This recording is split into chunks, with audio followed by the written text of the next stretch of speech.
Hi guys, నా favourite recipe చూపించబోతున్నాను అనమాట. ఫస్ట్ అయితే పాన్ పెట్టుకొని ఆయిల్ వేసుకొని ఉప్పు కారం పసుపు వేసుకొని బాయిల్ చేసుకున్న ఎగ్స్ అనేవి బాగా ఫ్రై చేసుకోవాలి. ఆయిల్లో బాగా ఫ్రై చేసుకొని పక్కన పెట్టుకున్న తర్వాత మనం నెక్స్ట్ ఇంకొక బాండి తీసుకొని ఆయిల్ వేసుకొని దీంట్లోకి పచ్చిమిర్చి అండ్ ఆనియన్స్ వేసుకొని బాగా ఫ్రై చేసుకోవాలన్నమాట. నూరన్ గరం మసాలా కూడా కావాలంటే యాడ్ చేసుకోండి. నేను నూరిని మాత్రమే యూస్ చేస్తున్నాను. అండ్ నెక్స్ట్ టమాటోస్ అనమాట. ఇది ఆప్షనల్, వేసుకుంటే వేసుకోండి లేకపోతే లేదు. అండ్ 3 గ్లాసెస్ ఆఫ్ రైస్ గంట ముందే నానబెట్టేసుకున్నాను అనమాట.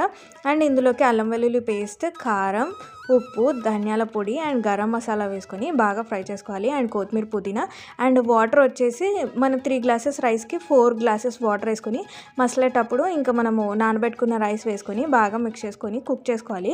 ఇవి బాగా కుక్ అయిన తర్వాత మనం ఆల్రెడీ ఫ్రై చేసుకున్న ఎగ్స్ వేసేసుకొని బరువైంది పెట్టుకొని దమ్ చేసుకోవాలన్నమాట. ఒక 10 మినిట్స్లో మన ఎగ్ బిర్యానీ అయితే రెడీ అయిపోతుంది. నేను గ్రేవీతో పాటు తింటున్నాను. ఈసారి ఇలా ట్రై చేయండి, సూపర్గా ఉంటుంది. Thanks for watching.